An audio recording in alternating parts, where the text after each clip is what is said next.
Lecture du livre du prophète Isaïe. En ces jours-là, le Seigneur parla ainsi au roi Akaz. Demande pour toi un signe de la part du Seigneur ton Dieu, au fond du séjour des morts ou sur les sommets là-haut. Akaz répondit, non, je n'en demanderai pas. Je ne mettrai pas le Seigneur à l'épreuve. Isaïe dit alors, écoutez, maison de David, il ne vous suffit donc pas de fatiguer les hommes, il faut encore que vous fatiguiez mon Dieu. C'est pourquoi le Seigneur lui-même vous donnera un signe. Voici que la Vierge est enceinte, elle enfantera un fils qu'elle appellera Emmanuel, c'est-à-dire Dieu avec nous.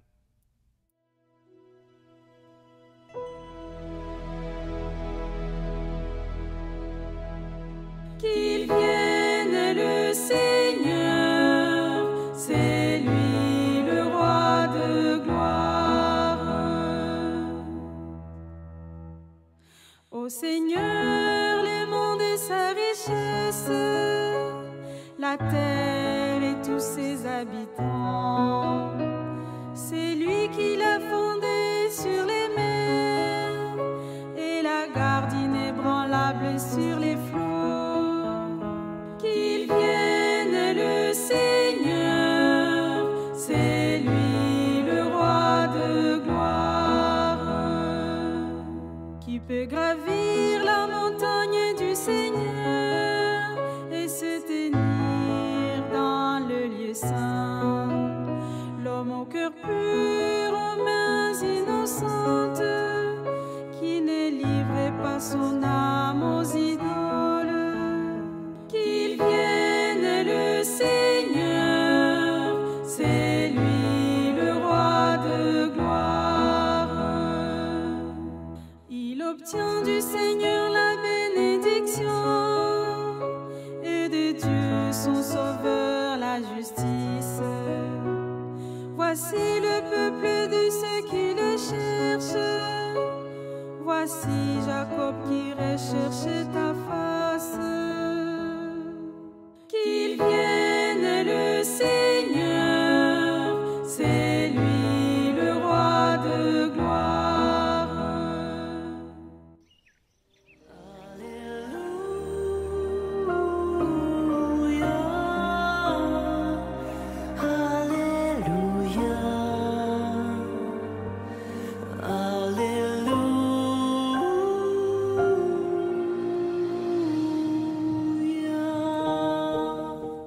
Je te salue Marie, comblée de grâce, le Seigneur est avec toi. Tu es bénie entre les femmes.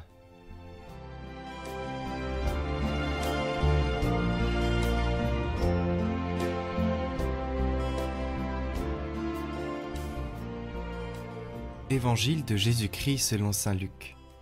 En ce temps-là, l'ange Gabriel fut envoyé par Dieu dans une ville de Galilée appelée Nazareth, à une jeune fille vierge accordée en mariage à un homme de la maison de David appelé Joseph. Et le nom de la jeune fille était Marie. L'ange entra chez elle et dit, « Je te salue, comblée de grâce, le Seigneur est avec toi. » À cette parole, elle fut toute bouleversée, et elle se demandait ce que pouvait signifier cette salutation. L'ange lui dit alors, « Sois sans crainte, Marie, car tu as trouvé grâce auprès de Dieu. Voici que tu vas concevoir et enfanter un fils. Tu lui donneras le nom de Jésus. Il sera grand, il sera appelé fils du Très-Haut. Le Seigneur Dieu lui donnera le trône de David son père. Il régnera pour toujours sur la maison de Jacob, et son règne n'aura pas de fin. » Marie dit à l'ange, « Comment cela va-t-il se faire puisque je ne connais pas d'homme ?» L'ange lui répondit, « L'Esprit Saint viendra sur toi, et la puissance du Très-Haut te prendra sous son ombre. C'est pourquoi celui qui va naître sera saint. Il sera appelé Fils de Dieu. Or voici que dans sa vieillesse, Élisabeth, ta parente, a conçu elle aussi un fils, et en est à son 6e mois, alors qu'on l'appelait la femme stérile. Car rien n'est impossible à Dieu. »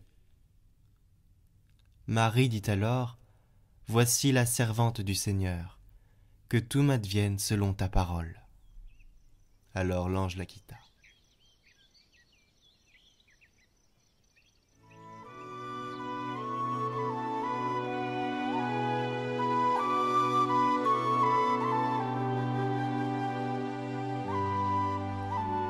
Réjouis-toi, dit-il à la Vierge, dans un village reculé de Galilée, dans le cœur d'une jeune femme inconnue du monde, Dieu allume l'étincelle du bonheur pour le monde entier.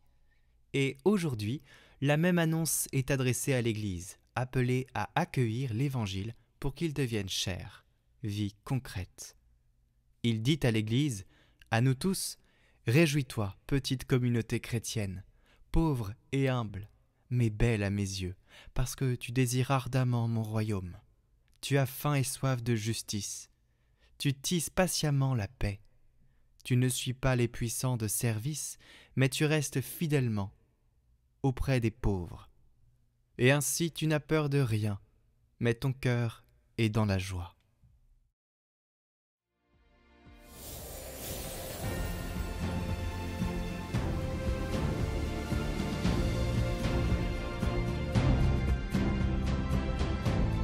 Bonjour à tous, on se retrouve aujourd'hui avec Chloé Clodo de Travers qui va nous parler de l'évangile du jour et de l'annonciation.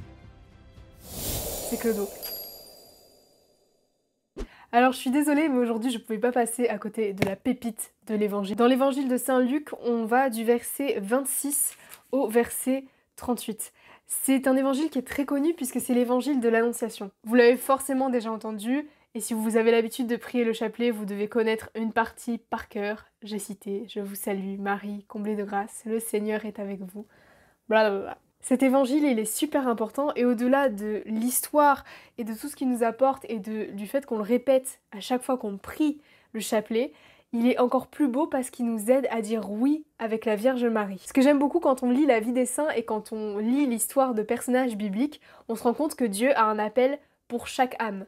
Non pas une vision avec un destin, où en gros toute notre vie serait déjà préécrite et on n'aurait aucun libre arbitre dessus, mais dans le sens où Dieu a un plan pour nous et où on est toujours libre de dire oui ou non. Ce que j'aime beaucoup, c'est que quand Dieu nous dévoile son plan, parce qu'il le fait toujours, il nous donne des appels, que ce soit un appel dans le service, un appel à parler avec telle ou telle personne ou quoi, c'est qu'à chaque fois, Dieu nous donne étape par étape. Il va pas nous donner tout le déroulé. En gros, Dieu, il fonctionne un peu comme un GPS, c'est-à-dire qu'il va pas nous donner toutes les instructions d'un coup, mais au fur et à mesure que l'on va avancer, il va nous dire « Ok, maintenant, tourne à droite ». Bon, des fois, on a l'impression que le GPS bug un peu et qu'il nous prévient vraiment au dernier moment, mais il nous prévient toujours. Dans cet évangile, on voit vraiment que Marie est toute immaculée conception, elle n'a pas de péché en elle, mais elle n'en demeure pas moins humaine. En effet, quand l'ange lui apparaît, qui lui dit « Je te salue, comblée de grâce », Marie, elle est bouleversée, elle sait pas quoi dire, et là on me dit « Qu'est-ce qui se passe? Qu'est-ce qui m'arrive? Moi j'étais juste là en train de faire ma vie ». Et de même, elle a une réaction toute humaine. Quand l'ange lui dit qu'elle va porter le Saint des Saints, qu'elle va porter Dieu fait homme, elle dit « Ok, mais attends 2 secondes mec, parce que tu me dis ça, mais moi je ne connais pas d'homme, je suis vierge ». Et là l'ange passe pas par 4 chemins, il va pas lui expliquer « Écoute, non, simplement, l'Esprit Saint viendra sur toi, l'ombre du Très-Haut te couvrira. T'inquiète poulette, ça va le faire ». Et pour autant, la Vierge Marie ne flippe pas. La Vierge Marie est calme. Et la Vierge Marie dit « Ok, je suis la servante du Seigneur, qu'il me soit fait selon ta parole ». Et la Vierge Marie est un très bel exemple de oui. Un très bel exemple de renoncement à sa propre volonté pour en suivre une beaucoup plus grande, même si là pour le coup elle ne sait pas tout ce qui va se passer. Mais pour dire oui, il faut déjà savoir que Dieu est amour. Il faut déjà voir que Dieu veut le meilleur pour nous. Et dès l'instant où on arrivera à dire ce oui, dès l'instant où on sera conscient de ces choses-là, ce sera beaucoup plus facile. Et les choses, petit à petit, vont se mettre en œuvre. Alors comme défi du jour, ce sera très simple. Je vais vous demander de prier une dizaine de votre chapelet, soit pour vous, soit pour toutes les personnes qui ont du mal à dire oui. Pour toutes les personnes qui ont vraiment du mal à faire confiance à Dieu. Parce qu'en cette nuit de Noël, Dieu, il aura plein de cadeaux pour nous. J'en suis sûre, il y a plein de grâces qui vont tomber. Mais le plus grand cadeau que nous, on peut lui faire, c'est de lui donner notre vie, de lui donner toute notre confiance et de lui dire « Ok, qu'il me soit fait selon ta parole ». Sur ce, je prie pour vous, soyez bénis et cheminez bien.